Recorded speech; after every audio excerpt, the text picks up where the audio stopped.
Very good evening to all my dear students. Welcome back to the Wisdom King and for today's our topic is Indian President versus US President. तो आज हम जानेंगे Indian president और US president में क्या difference होता है। उसके लिए मैंने आपके लिए एक शॉर्ट फॉर्मूला तैयार कर दिया है जिसमें आप देख सकते हैं मैंने लिखा है यहाँ पर नफ़रत से है थोड़ी दूरी रे पर इतना विश्वास है। ठीक है, NAF स्टैंड फॉर नफ़रत, SSC से है थोड़ी दूरी, R रे है ये तो 3R है, RRR है और E है रे। ठीक है, रे पर इतना विश्वास है, पर I स्टैंड फॉर इतना, VS विश्वास है। ठीक है, अब फटाफट इसको समझ लेते हैं क्योंकि ये सोर्स पॉइंट बनने वाले हैं और उसी के आधार पे हम फटाफट डिफरेंस समझ लेंगे। ठीक है, तो बिना टाइम गंवाएं फटाफट मेरे साथ बोलते भी जाइएगा ताकि याद हो जाए। N जो है वो नेम, N का मतलब नेम है, A का मतलब क्या है, एब्रीविएशन है। ठीक है, F का मतलब क्या है आपका, फर्स्ट होल्डर। ठीक है, S का मतलब क्या है आपका, सीट, सैलरी। E से इलेक्शन प्रोसेस है, H फॉर हेड है, T का मतलब टर्म है उसका, D का मतलब डिसोल्यूशन पावर है, RRR है तो RRR का मतलब एक का रिमूवल है, एक का री इलेक्शन है और एक का पॉकेट वीटो है। ठीक है, रिमूवल, रिस्पॉन्सिबल और री election, sorry responsible and re election है। फिर ई जो है वो देखिए यहीं पर लिखा हुआ है इमरजेंसी प्रोविजंस। पी का मतलब पॉकेट वीटो, वी का मतलब वीटो, आई का मतलब independence of office and S का मतलब स्टेट बिल। इस स्टेट बिल को आप चाहें तो आप ये भी लिख सकते हैं कि जो प्रायर परमिशन होती है तो यहीं पर आप प्रायर परमिशन भी लिख सकते हैं, प्रायर परमिशन। ठीक है, आई होप कि आपको ये याद हो गया होगा। अगर नहीं याद हुआ है तो फटाफट एक बार दोबारा से रिपीट कर दीजिए मेरे साथ बिना देखे एक बार। तो एन का मतलब हो गया नेम, ए का मतलब एब्रीविएशन, एफ का मतलब क्या हो गया, फर्स्ट होल्डर कौन है उसका, एस से सीट है, एस से सैलरी है, ई से आपका इमरजेंसी प्रोविजंस या इलेक्शन प्रोसेस हो सकता है, एच का मतलब हेड है, टी का मतलब टर्म है, डी का मतलब डिसोल्यूशन पावर है, 3R है यानी कि एक का मतलब रिमूवल, दूसरे का रिस्पॉन्सिबल और तीसरे का री इलेक्शन। ई का मतलब यहीं से देख लीजिए इमरजेंसी प्रोविजन हो सकता है, मैंने बताया था आपको ई से। पी का मतलब है पॉकेट वीटो, वी का मतलब वीटो, आई का मतलब independence of office and S का मतलब स्टेट बिल। ठीक है, इस सीक्वेंस में अगर आपने पढ़ लिया तो आपको याद हो जाएगा, ये मेरी गारंटी है कि इस लेक्चर के बाद आपको ये याद हो जाएगा जुबानी। ठीक है, अब आइए फटाक से इसके डिफरेंस पॉइंट देख लेते हैं। अभी जो मैं आपको बताऊंगा हो सकता है कि वो सीक्वेंस से ना हो क्योंकि फार्मूला नहीं बन रहा था। ठीक है, अगर आप बना सकते हैं, आप बहुत टैलेंटेड हैं, आपके मन में टैलेंट की भरमार है तो आप अपने आप से बना लीजिएगा। ठीक है, मैंने आपके स्टैंडर्ड के अकॉर्डिंग फार्मूला तैयार कर दिया है। ठीक है, अब मैं फटाफट सोर्स पॉइंट बता के इसका डिफरेंस बता दूंगा और आपको फटाक से ये तैयार हो जाएगा। देखिए यहाँ पर डिफरेंस पॉइंट मैंने बना दिया है आपके लिए। ठीक है, एक तरफ इंडियन प्रेसिडेंट लिखा है, दूसरी तरफ मैंने आपका यूएस का प्रेसिडेंट लिखा है। तो सबसे पहले जैसे ही आप देखिए सोर्स पॉइंट इलेक्शन प्रोसेस आ गया है तो इसको घबराने की ज़रूरत नहीं है। फॉर्मूले में आप ऊपर नीचे करके लिख सकते हैं, जो फॉर्मूला मैंने बनाया है उसके आधार पे आप लिख दीजिएगा। ठीक, अब देखिए इलेक्शन प्रोसेस की अगर बात करें तो हमारे जो इंडियन प्रेसिडेंट है उसका इलेक्शन इनडायरेक्ट होता है और इस इलेक्शन का नाम होता है सिंगल ट्रांसफरेबल वोटिंग सिस्टम। ठीक है, तो इनडायरेक्ट इलेक्शन यहाँ होता है और यूएस के जो प्रेसिडेंट हैं वो डायरेक्ट पार्टिसिपेशन होता है सिटीजन्स का वहाँ के, तो ये डायरेक्ट इलेक्शन के थ्रू चुने जाते हैं। इलेक्शन में हमें खाली इतना ही लिखना है। हेड ऑफ द स्टेट, देखिए इंडिया में जो प्रेसिडेंट है वो खाली हेड ऑफ द स्टेट होता है। ठीक है, but if you talk about the president of United States of America तो वो हेड ऑफ द गवर्नमेंट भी होता है, हेड ऑफ द स्टेट भी होता है।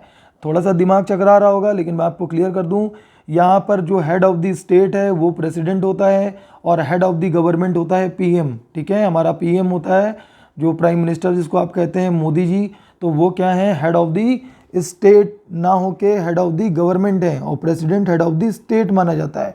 लेकिन चूंकि यहाँ प्रेसिडेंट की बात हो रही तो प्रेसिडेंट खाली हेड ऑफ द स्टेट है यहाँ पर, लेकिन देखिए यूनाइटेड स्टेट्स ऑफ अमेरिका में हेड ऑफ द स्टेट और head of the government president ही होता है। टर्म ऑफिस हमारे देश में देखिए 5 साल के लिए और यूएस में 4 साल के लिए। री इलेक्शन की बात करें तो हमारे पास मल्टीपल टाइम जो प्रेसिडेंट है वो बनने की अपॉर्चुनिटीज़ हैं। ठीक है, हर बार री इलेक्शन से वो आ सकता है। यहाँ पर देखिए 22वें अमेंडमेंट के बाद, 22nd अमेंडमेंट के बाद यूनाइटेड स्टेट्स ऑफ अमेरिका ने अमेंडमेंट पास करने के बाद साफ साफ बोल दिया कि भैया अगर हमारे यहाँ प्रेसिडेंट बनना है तो खाली 2 बार बन सकते हो, उससे ज़्यादा प्रेसिडेंट नहीं बन पाओगे तुम। ठीक है, ये नियम है। उसके बाद देखिए रिस्पॉन्सिबल टू लेजिस्लेचर, हाँ भैया हमारे यहाँ लेस रिस्पॉन्सिबल है बेचारा प्रेसिडेंट, ठीक है, और मोर रिस्पॉन्सिबल पार्लियामेंट है या उसके मिनिस्टर्स हैं, ठीक है, कैबिनेट मिनिस्टर रिस्पॉन्सिबल हैं लेजिस्लेचर के लिए, प्रेसिडेंट लेस रिस्पॉन्सिबल होगा। यहाँ पर देख लो भैया रिस्पॉन्सिबल ही नहीं है, नॉट रिस्पॉन्सिबल सीधे लिख दीजिएगा। रिमूवल में देख लीजिए दोनों को भगाया जा सकता है इम्पीचमेंट लगा के, ठीक है, इम्पीचमेंट प्रोसेस है जिसके थ्रू प्रेसिडेंट का रिमूवल होता है। इसके बाद देखिए इमरजेंसी पावर, भैया हमारे यहाँ है 352, 356, 360 इमरजेंसी प्रोविजंस मैंने आपको पढ़ाया था। 352, 56, 60 के तहत हमारे पास प्रेसिडेंट को इमरजेंसी पावर्स हैं, ग्रांटेड हैं। यहाँ पर देखिए कोई ऐसी पावर नहीं दी जाती है। इंडिपेंडेंस ऑफ ऑफिस, हमारे यहाँ क्या प्रेसिडेंट इंडिपेंडेंट डिसीजन ले सकता है? जी नहीं, बिल्कुल नहीं ले सकता है। अगर उसके लिए क्या है, काउंसिल ऑफ मिनिस्टर्स हैं उसको एडवाइस करने के लिए, ठीक है, तो पीएम के रिकमेंडेशन पे ही काम होता है, इसीलिए काउंसिल ऑफ मिनिस्टर्स एडवाइस करते हैं प्रेसिडेंट को। तो प्रेसिडेंट इंडिपेंडेंस ऑफिस में नहीं है यहाँ पर। और यहाँ पर देख लीजिए काउंसिल ऑफ मिनिस्टर्स को प्रेसिडेंट ही अपॉइंट करता है। इसका मतलब समझ रहे हैं ना कि प्रेसिडेंट के पास पावर है और प्रेसिडेंट फ्री है, ठीक है। यहाँ इंडिपेंडेंस ऑफ ऑफिस है और यहाँ पर नहीं कह सकते हैं आप या लेस कह सकते हैं, ठीक है। इसका स्क्रीनशॉट ले लीजिएगा, लिखना हो तो ऐसे भी लिख सकते हैं आप, ठीक है। उसके बाद देखिए, उसके बाद बात करते हैं वीटो पावर की। हमारे यहाँ लेस वीटो पावर है तो इनके प्रेसिडेंट के पास ज़्यादा वीटो पावर है। पॉकेट वीटो, हमारा जो प्रेसिडेंट है वो किसी भी बिल को इनफाइनाइट टाइम, ये इनफाइनाइट का साइन है, उल्टा 8 लिख दिया है मैंने, समझ लेना इसको, ठीक है। हमारा जो प्रेसिडेंट है वो किसी भी बिल को, ऑर्डिनरी बिल की बात कर रहा हूँ, कोई भी ऑर्डिनरी बिल, उसको जो है इनफाइनेटिव टाइम के लिए रख सकता है और बिल जो है बाद में डेड हो जाएगा।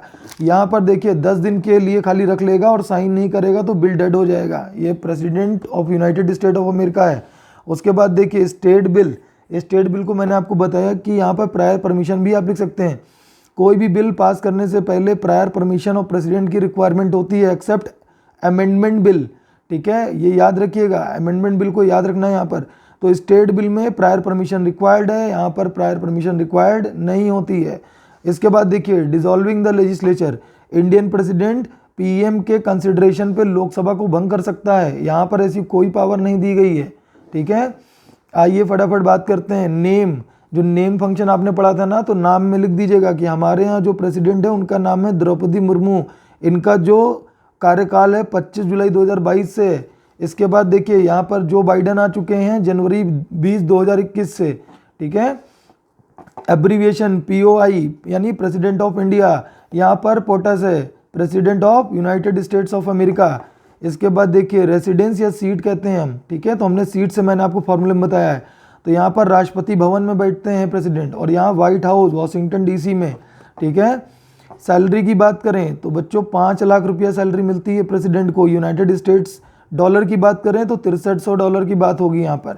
यहाँ पर देखिए यहाँ पर 4 लाख जो है आपका यूनाइटेड स्टेट डॉलर है सैलरी, यानी लगभग 3,29,49,020 रुपया लगभग है, ठीक है, देख लेना 32,949,020 है। इसके बाद देखिए फर्स्ट होल्डर में क्या लिखेंगे, यहाँ पर फर्स्ट होल्डर कौन थे, राजेंद्र प्रसाद थे, यहाँ पर कौन थे, जॉर्ज वाशिंगटन थे। और इसी के साथ मैंने आपको ख़त्म कर दिया है यूनाइटेड स्टेट्स के प्रेसिडेंट की जो पावर्स हैं और जो इंडियन प्रेसिडेंट की पावर्स हैं उसको, ठीक है। तो अगर आपको सही लगा हो फॉर्मूले के हिसाब से पढ़ना तो आगे भी लाइक और सब्सक्राइब करते रहिएगा। आपके लिए ऐसे इंटरेस्टिंग वीडियोस मैं बनाता रहूँगा ताकि आपकी अंडरस्टैंडिंग अच्छी हो सके चीज़ों को लेके, ठीक है। बाकी सजेशन पॉइंट में, सजेशन बॉक्स में आप लिख सकते हैं कमेंट सेक्शन में जाके अगर कोई भी प्रॉब्लम आपको अराइज होती है, ठीक है। सो थैंक यू स्टूडेंट्स, और मैं आगे आपको अब इसके बाद कुछ और टॉपिक्स भी पढ़ाने वाला हूँ विद फार्मूला, तो मेरे साथ इसी चैनल पे बने रहिएगा। Thank you students, thank you very much.